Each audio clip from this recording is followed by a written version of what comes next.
Monty Soutar is a respected New Zealand historian who took a big step and turned his life upside down to write a game-changing novel, Kawai, for such a time as this, the first installment in what is to be a 3-book family saga which went straight to the top of the bestseller lists in New Zealand and stayed there for 22 weeks. Welcome to the Joys of Binge Reading, the show for anyone who ever got to the end of a great book and wanted to read the next installment. We interview successful series authors and recommend the best in mystery, suspense, historical and romance series, so you'll never be without a book you can't put down. You'll find this episode's show notes, a free ebook and lots more information at thejoysofbingereading.com. And now, here's our show. Hi there, I'm your host Jenny Wheeler, and it's quite likely no one else but Monty has the knowledge and understanding to undertake a book like it. In the tradition of Alex Haley's Roots, introducing readers to pre-European Maori life in much the same way as Alex Haley's tale of tracing his roots back to Africa captivated an international audience. Monty tells the fascinating tale of how he came to write it and explains how all of his life experience seemed to be leading up to this point. Perfect preparation for writing a trilogy telling a story of nation building through the eyes of its original people. Our giveaway for this week is free historical fiction for June, and Sadie's Vow, my book 1 in the Home at Last trilogy, is included in a good range of other selections. Links for where to download those free books are in the show notes for this episode on the website thejoysofbingereading.com, along with links to all of the major points discussed with Monty in the show. And don't forget, if you enjoy the podcast, leave a review so others will find us too. But now, here's Monty. Hello there, Monty, and welcome to the show. It's great to have you with us. Thank you, Jenny. I'm pleased to be on the show, and kia ora ki akoe. Kia ora, yes. Now, we've mentioned in the intro about how Roots was partly the thing that sparked this. And Alex Haley's Roots was published way back in the late 70s when you were just a wee toddler. So how did you come to be aware of it, and what sort of an impact did it have on you when you were a younger boy? Well, no, I wasn't a toddler. I was at secondary school when I saw the series. So I didn't ever read the book. I saw the series on television. It was one of the, I think it was the biggest television series in terms of audience in New Zealand up until that time. And what intrigued me about it was that this guy was able to track his family's history through really some oral accounts that had been passed down through the family. And it reminded me so much of how Maori keep their records orally. And the other thing that impressed me was his own journey. And towards the end of the series, it looked at his story about how he found this information about his family.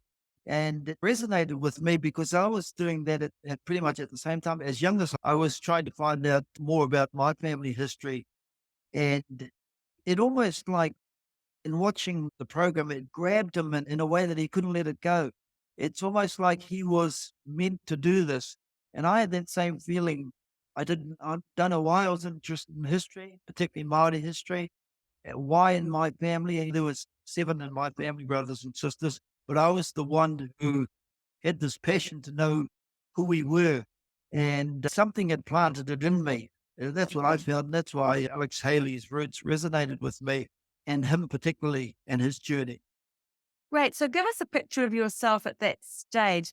For those who aren't so familiar with New Zealand, where in New Zealand were you? What tribal affiliations did you have? And set the picture for us a little bit.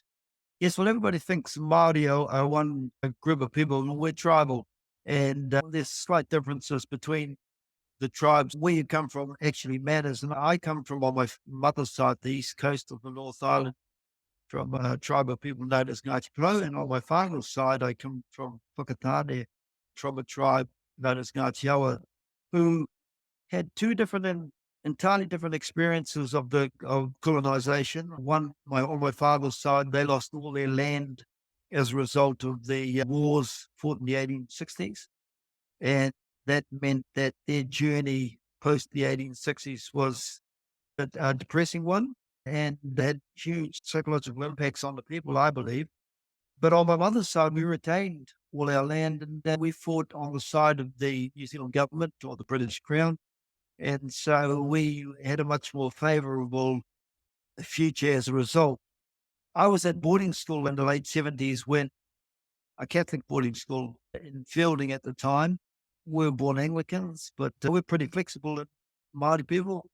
We all believe we're praying to the same gods. It was the education we were after rather than the religion. And so that's where I was as a young person. I wasn't studying history because the priest told me it wouldn't get me a job once I got out of school. So I never pursued it then. But I just had this innate interest in learning more about my own history and particularly Maori history. Probably good to point out that this is the first in a trilogy. So this book takes us just at the point of when the European settlers arrived. And the next two are going to cover the much later development of the story. It's very much a work in progress at the moment. But the subtitle of the book, Kawai, is For Such a Time as This. And it's very much a book of its time. Talk a bit about that subtitle, For Such a Time as This. It comes up in the book, but also it's relevant to what's happening in New Zealand right now. Yes, it appears a number of times during the story, during the novel, but right now in New Zealand, we seem to be on the cusp of change, in my view. I mean, right now, this year, 2023, we've introduced into the New Zealand school curriculum compulsory learning of New Zealand history, right through from, I guess, the infants right through to the end of secondary school. And that's a first. And which suggests to me that the attitudes have changed where we realize knowing about our past is important. And I think this particular book, and it's written with a view to being introduced in the curriculum, and that's another reason I did it. I think that 10 years ago, maybe 15 years ago, no, I don't think the country was ready to visit the past in terms of our pre-colonial history, and nobody really wants to go there. But the impact of colonization on the indigenous people of this country and how it shaped New Zealand. And I just think that this younger generation that's coming through, they don't have the issues we had growing up with, I guess, with our race relations, with knowing who we really are. But, I do believe that to go forward, you've got to know where you come from. And so I think for such a time as this is right now is that time we're ready to revisit our past. And I think this novel actually opens the door to the past in a way that none other has done so far. Yes, I do agree with you there. You tell the story of how you came to write it, almost like it's a spiritual odyssey. It's like a bit of a road to Damascus encounter that you had as you were planning or thinking about it. Can you tell us a little bit about how everything that you've been doing, perhaps up into that point in your life, drew together and created something quite new and sudden and rather challenging?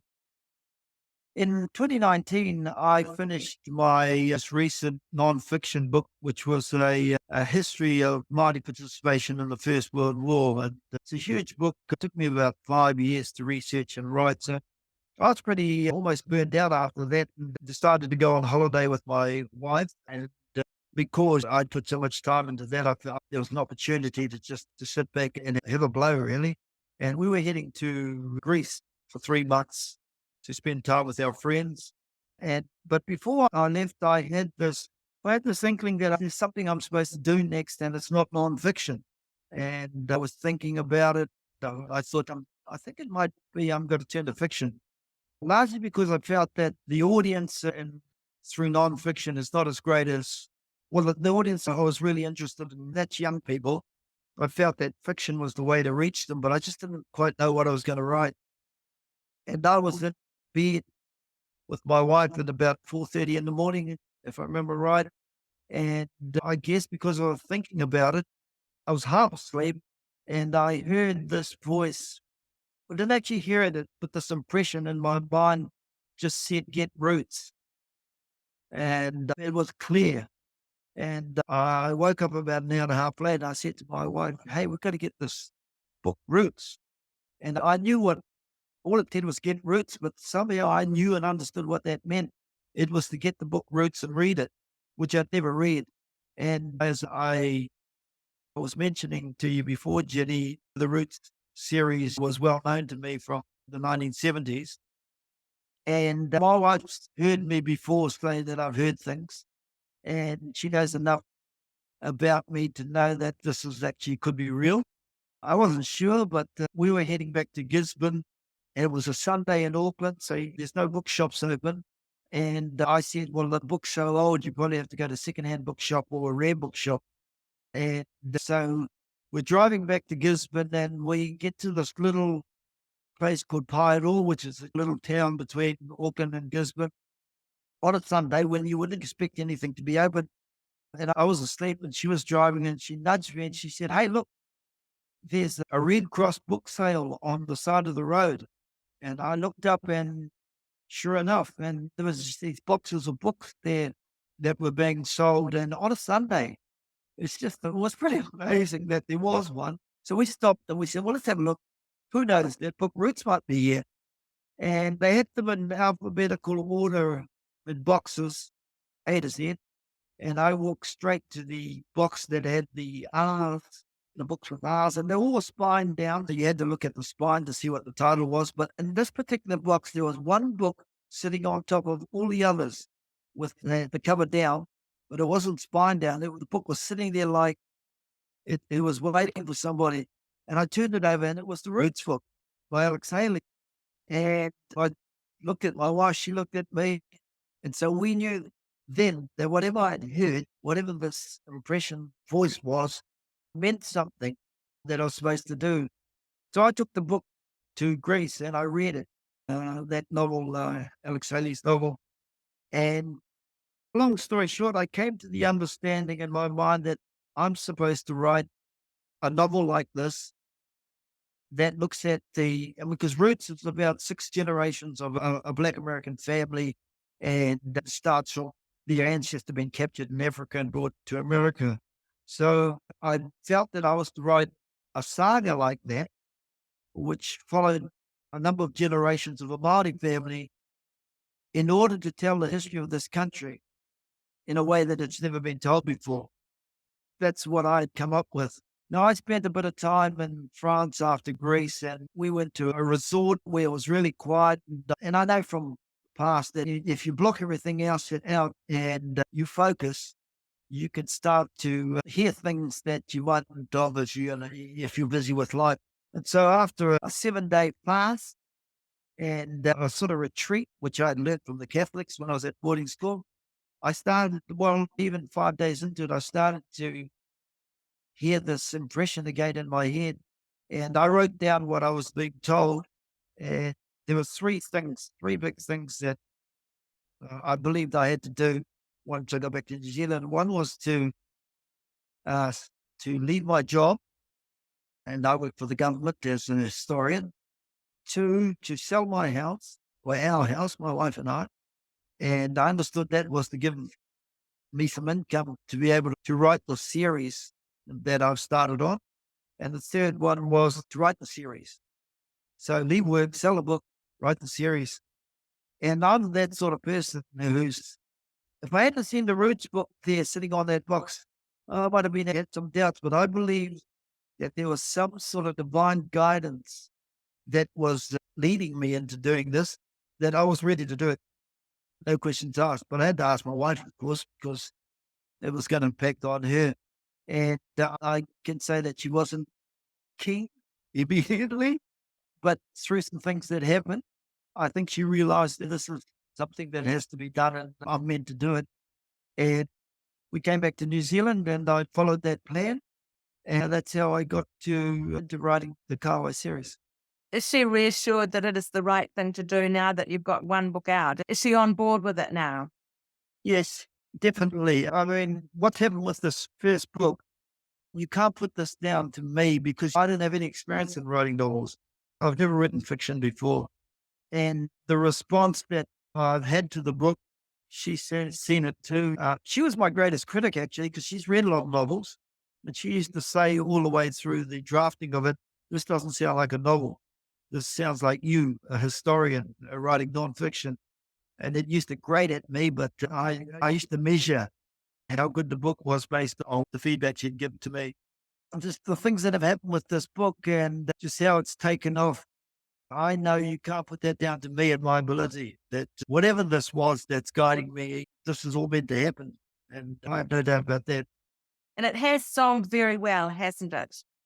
Well, I mean, it went straight to number one New Zealand fiction in the week it was launched, and it stayed there for 22 weeks at number one. That's, I heard of some sort of a record, and I really can't explain why people with such a diverse group in the population are reading it, because it's not one group of people, it's a wide range. I mean, the greatest thrill I get is people who come to me and say, look, I've never read a book since I left secondary school, but this book has encouraged me to read.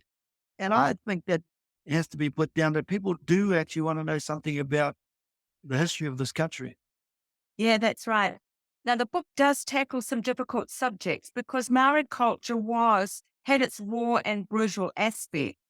And you've tackled those head on with a great deal of honesty and made it understandable how that culture operated, the way it just really hung together as a cohesive unit.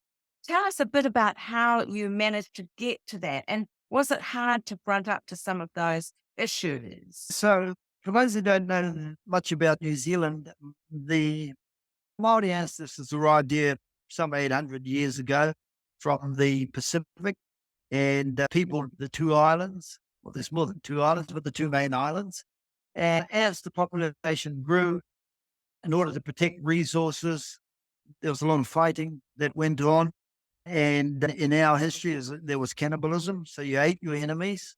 And there was polygamy, where you had more than one wife or one husband. So that's the kind of culture that was here. It was a tough existence for people, depending on where you were ranked in the tribal structure. If you were a chief, it wasn't so bad. But if you were less than that, life was quite difficult. But it was also, the novel describes it was a beautiful place. And when the fighting wasn't happening, people were good to each other and they were close to nature and they had strong spiritual beliefs.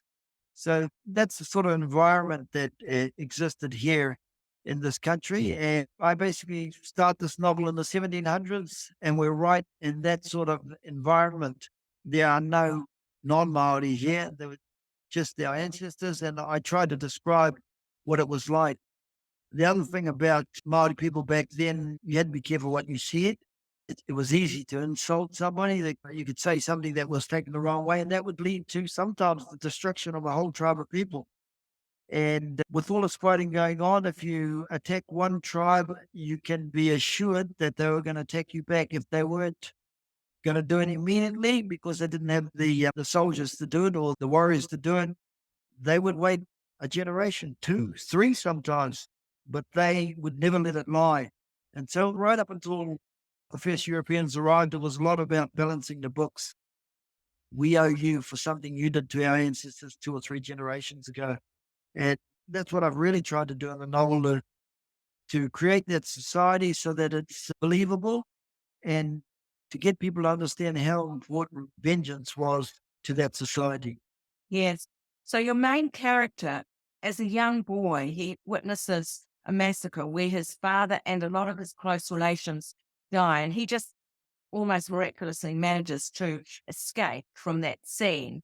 But it's obviously very traumatic for him. And then you jump to when he's young man, 19, 20, having his first son. And that son is dedicated to basically restoring the mana of the tribe by carrying out warfare against the people that had killed their people a generation before. And we follow that character right through in a very touching way so that we understand really the dilemma that a person like that faces, whether they were naturally of warrior spirit or not. If their position in the tribe required it, they had to fulfill that role.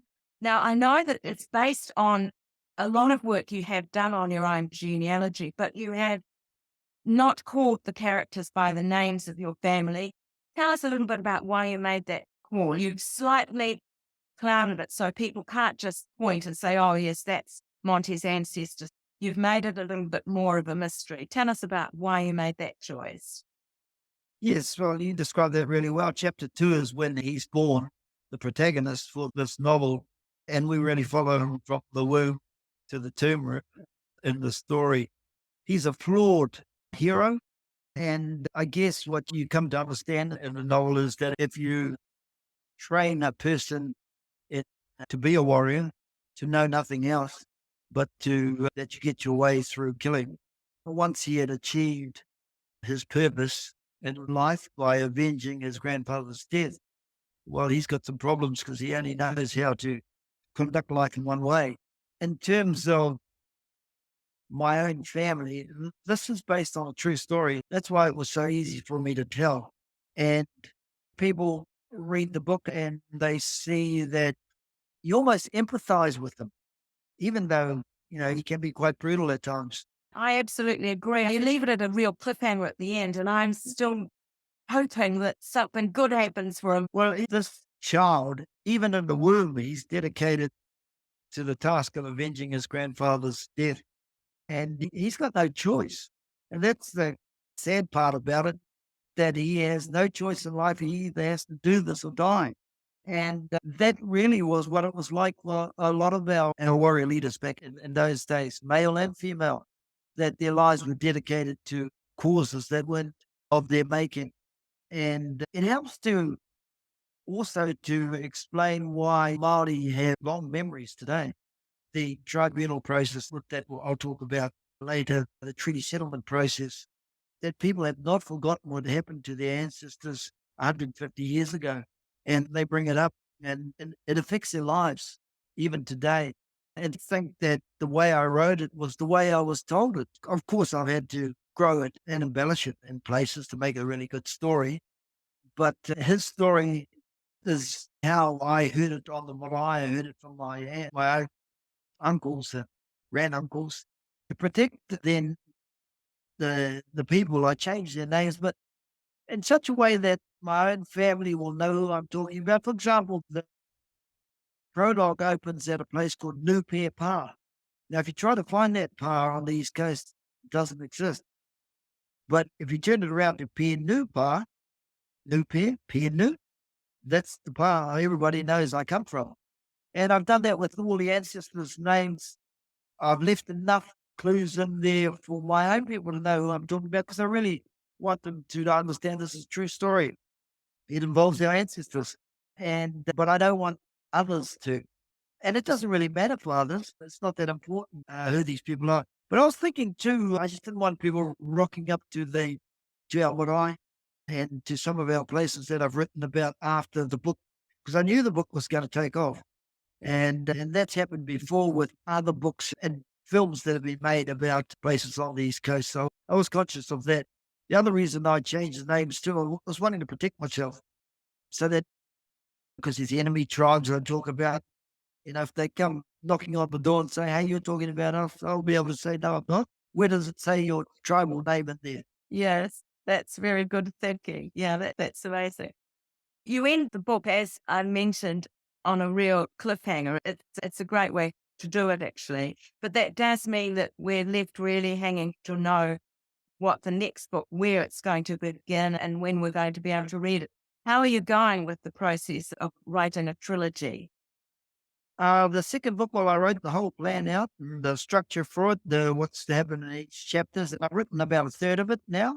I can't say it comes easy, but it starts in 1880, 1819. And that is the period in which muskets are in the hands of some tribes and moving around the country. And we who have no muskets at that period face the onslaught of that and the impact of it. So it jumps probably, 40 years or so from the first story. But you get to learn what happened at the end of that other. Yes, Well, yes. I don't want to put it away, but No, that's we'll fair learn enough. what happened then. Yeah. And then we'll follow it through. And it goes through to about 1850. So it's Yes. about a 30-year period this next book covers. And as I did with the first book, every scene has embedded in it something of the tikanga or customs of Māori life back then. And so you see it even with the beginning of colonization, which really colonization for us began with the musket. Now, you did do a massive work which has never seen the light of day, I think. You transcribed your oral history, and that's been tucked away and kept separate for your family. But towards the end of this book, they do have an encounter with European sailors who they hardly even understand are other men. At the beginning, they think that there's some sort of spiritual or strange people. I wondered, just out of curiosity, was that actually taken from any of the oral history records that you transcribed? What I can say is that every story that's in the novel may not have happened to my family, but it happened on our coast to one of the families around there. Okay. And that particular account that you're referring to is recorded in one of the Maori newspapers, and even what was said and how they were perceived. And you think about it, they've never seen white people before. And as I read the account, and it's written in the Maori language, Captain Cook's men were rowing towards them with their backs turned. So they thought, well, these are some sort of gods because they've got eyes in the back of their heads because of the way that they're coming at us. I try to imagine, even though it's written about what was said in the conversation with the two groups of people, just what must have been going through my ancestors' heads, seeing these people for the first time who are fair skinned. And on our coast, there we have a tradition of ture or fairy people who are fair skinned. And these sailors resembled those people. So you can imagine what they were thinking. These aren't human. We need to treat them with respect because they're probably gods or uruke. Uruke is what we call people on the East Coast who have fair skin and a reddish auburn hair. And we have a tradition of that. And I think that's who they thought these people were. Yes. Yeah. Moving along from the specific books to your wider career, you've mentioned about the tribunal. For those who aren't so familiar with this New Zealand history, perhaps you could just fill in some of the gaps. The Waitangi Tribunal was established to hear grievances for land losses, and you've been sitting on it for 20 years. You would have heard a huge amount of history that never has made the general populace during those years. Tell us a bit about that. Yes, it's a commission of inquiry, and it was set up under Act of Parliament of the New Zealand Parliament in 1975. And so it's inquisitorial, it's not adversarial, but we hear evidence from claimants, and we hear the Crown's response to it for historical. Most of the ones that have been heard to date are for historical grievances where the Treaty of Waitangi, which was signed in 1840 between Maori and the Crown, which allowed the British to govern, but it protects the rights of Maori. Wherever there's been a breach, people can bring claims about that breach. And our job is to write a report to the government after we've heard all the evidence about whether we believe there's a breach here so that the government can then settle those claims. And in the process, we hear all this information about that area or the tribes from that area that really is a privilege. It's like what I've written in the novel. This was in-house information I wrote that's usually kept for the marae or kept for your family. It's not put out there into the big wide world. And similarly with what comes before the tribunal, you wouldn't normally hear these tribes talking to anyone else but themselves about their past. And because it's all recorded and we have all the evidence that was put before us, but the only thing that goes public is the reports we write. And they're often quite complex and difficult to condense. And I think it's a shame because it really is New Zealand's history that we haven't done more to make it accessible to New Zealanders. And one of the reasons I'm writing this novel series is to take a lot of my experience drawing from that and just through this one family story, try and give people insight into what else must be out there. And I'm hoping too that travel historians will pick up the pen or pick up the laptop and do for their own areas what I've done in terms of the story of taken from the East Coast. Yes. Look, Monty, as reader, because it is the joys of binge reading, we do like to ask everyone we talk to about books they'd like to recommend. And you could well have some fiction books you want to recommend, but I was particularly curious to hear, I see you referred to the fact that when you were in Greece on holiday, you started to read some historical novels so that you get a feel for the historical novel form. And perhaps being a reader myself, I was quite curious, what historical novels did you read at that point, and do you recall any of them particularly? Well, of course, I read Roots. Yes, of course, I yeah. had to. That was the first one. But some of the ones that come to mind, and you got to remember, I'm going from almost zero novel reading because I was only ever interested in nonfiction. If it's not true, I wasn't that keen on reading it. But I read this book by a Nigerian author, Chinua Achebe, Things Fall Apart. And I was interested in it because it dealt with in Nigeria, Southeast Nigeria, the pre-colonial period, then the invasion by Europeans, and particularly the impact of Christianity on that part of Nigeria. So I found that really interesting. Of course, War and Peace, Tolstoy's War and Peace. I read particularly because somebody told me that it follows this family through, and you watch the kids grow up into marriage and that sort of thing. And I thought that's what I was going to do with my novel, and follow a guy's story through. While I was in Greece, I read this book called The Island by Victoria Hislop, and it was about Spinalonga, a beautiful Greek island where they put people who had leprosy onto the island. It's a great book. It made me understand more about that sickness and how people reacted to it back in the 1950s. So I was fascinated because I love Greece. It really resonated with me. The Red Tent by Anita Diamante, I think her name is. And that was about Jacob's daughter.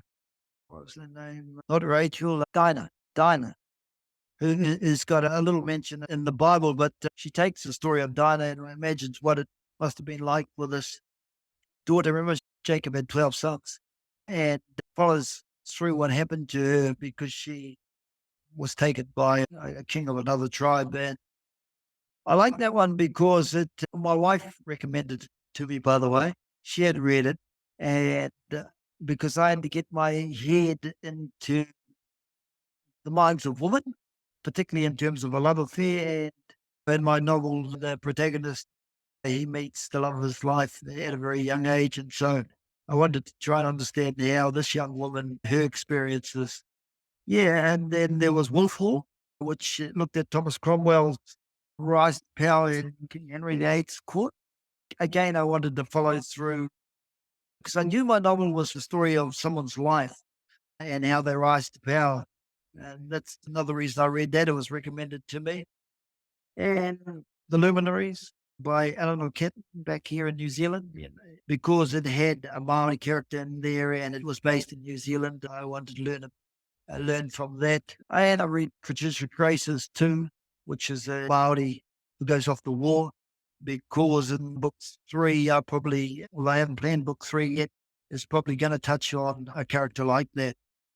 You got a lot of reading in, didn't you? Well, I was basically sitting on a beach, my wife and I, and we had to do something. And once I'd realized I'm going to write a novel, I thought, well, I don't know how to do that. I really need to learn very quickly. And I thought the fastest way was to read novels. Yes. I think it's lovely that you're very interested to get younger readers involved, younger people interested. And to do that, I think you're right. You do have to use some form of genre to do that, either book or audio book, or hopefully in the end, TV as well, film. This probably will get translated into some sort of visual medium, because although there are readers, it's much harder for younger people to concentrate on books these days, probably. Absolutely. And if you've read the book, you'll appreciate that every scene I've written, and I was told to do it like this, to try and imagine you're watching it on the big screen, because young people were my target audience. And I know, even at the best of my ability, that then a lot of them aren't going to read, but they're going to watch it. And so I've written it like a movie, and I know it's a matter of time that it'll be turned into a movie. I've already had a number of approaches. If you read the scenes, you can see, people say you can almost touch the past when you read this book, a past that was never available to people. And it's because I've had in mind that to capture young people, I've got to get this turned into some sort of moving picture that everybody's watching it on their phones and or they're going to movies or they're watching it on their laptops and that. And so I've got that in mind. The writing, the book series is only one of the steps towards the outcome that I have in mind. I can absolutely agree with you that you just feel you can picture it. You feel you do have a much better understanding of what life must have been like then. It's no doubt about it. Looking back down the tunnel of time, if there was one thing about your whole writing career that you'd change, what would it be? I think that I would have believed in myself a lot earlier than I have in terms of my ability to write fiction. Because I'd thought about it way back in the 90s. Actually, even back in when I was at intermediate, when I was about 12, we had this assignment. We had to write a couple of chapters about, I think mine was on my uncle who had gone to the Second World War. And the teacher told me then, oh, you've got some ability. I didn't believe it because there were no role models for me. There was nobody in my family who had been to university. And most of them had finished school and maybe Form 2 at the end of primary school. And I didn't see many Maori who, with Ye Maori, hadn't even written his first novel then.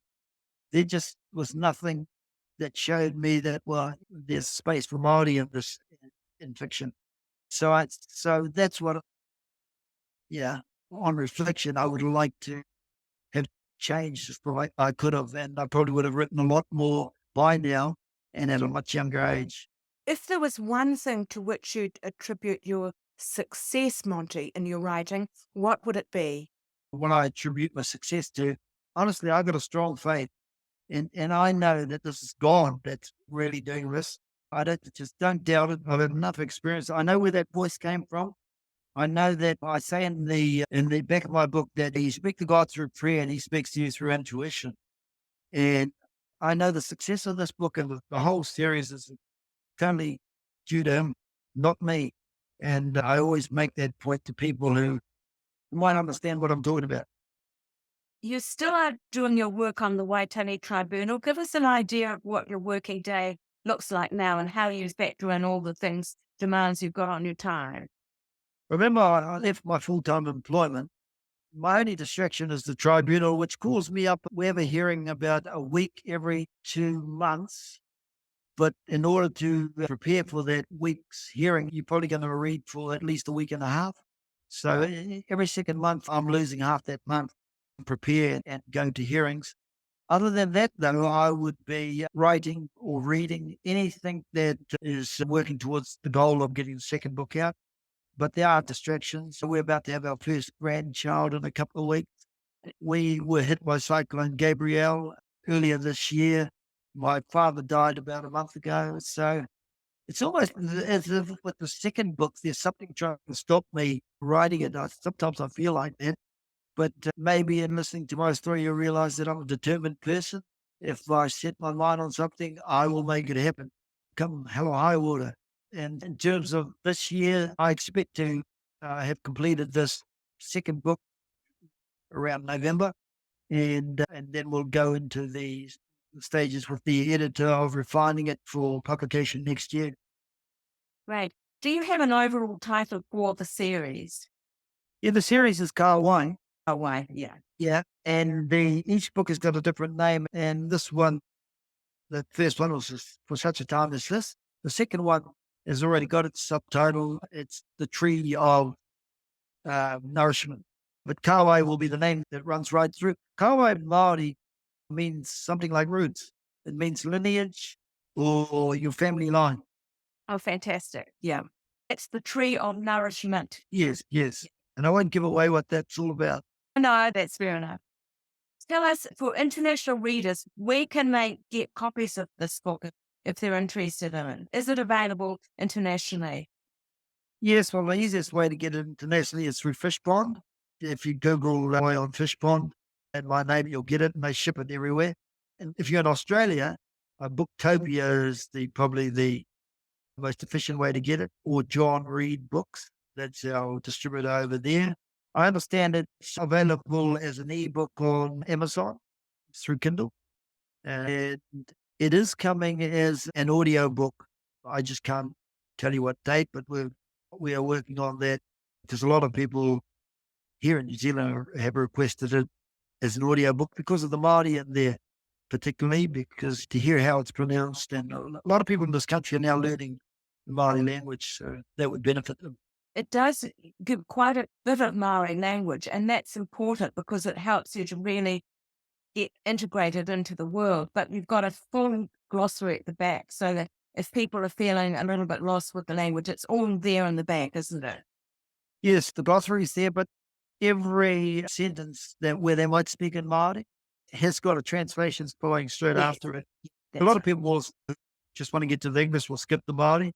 But the Maori is there just to remind people that, hey, in that period, this is the languages they were speaking. And I think it's another way of helping you to enter that period. Yeah, I agree. Look, do you interact with readers? I don't know if you've got a Facebook page set up or whatever, anything like that, or how can they reach you if they want to introduce a conversation? Yeah, my Facebook page is Monty Soutar, author. Yep. Monty Soutar, author. Yeah. And so that's one way of connecting with me. Right now, I'm head down, of course, and I don't answer everybody's queries. And if anybody's asking me about what's in the next book or what happened as a result of the first book, I don't tend to answer those people. Very cheeky of them to ask, I think. Yeah, what they do, they do. But that's one way of contacting me, and I do appreciate readers' feedback. I love going out to the festivals and to the bookshops to talk to readers. It's rewarding and it enthuses me to carry on writing. And you wouldn't get that unless you talk to readers. So, yeah, I do welcome it. Would you consider doing international festivals at this stage, interrupting your writing process, or are you guarding your time rather? Oh, that's the other thing I should have mentioned. It's not just a tribunal I'm doing, but I've got a stack of festivals that I'm doing this year. Mostly New Zealand and Australia have invited me to be part of a festival over there because the book's starting to move in Australia, and I'm sure there'll be more there. I like speaking to people and speaking to audiences. I've done that all my life, so I enjoy that. And I just love getting feedback from different cultures. Even though this is a story about Maori in New Zealand, the indigenous people of New Zealand, it will resonate with people all over the world. I know that all indigenous people, when they read this book, will see their own story in it.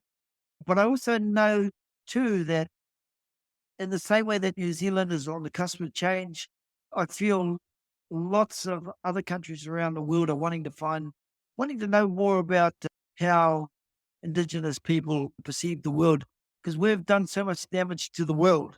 We're all starting to realize, well, maybe there's something in the knowledge that indigenous people have. And for that reason, I think a lot of people will read this novel series. Fantastic, Monty. That's a great place to finish. Thank you so much for your time today. Thank you, Jenny, and I appreciate you contacting me and reading the book and enjoying it as you did. On Binge Reading next week, a complete change of pace. Juliet Fay and a tender coming-of-age love story, the half of it. One perfect night, 40 years of buried hurt, one chance to make it right. Can the past ever be fixed? With humour, heart and grace, USA Today best-selling author Juliet Fay delivers an immensely satisfied page-turner, perfect for fans of Josie Silver and Jojo Moyes. That's it for today. Remember, if you enjoy the podcast, please leave us a review so others will find us too. Thanks for listening and happy reading.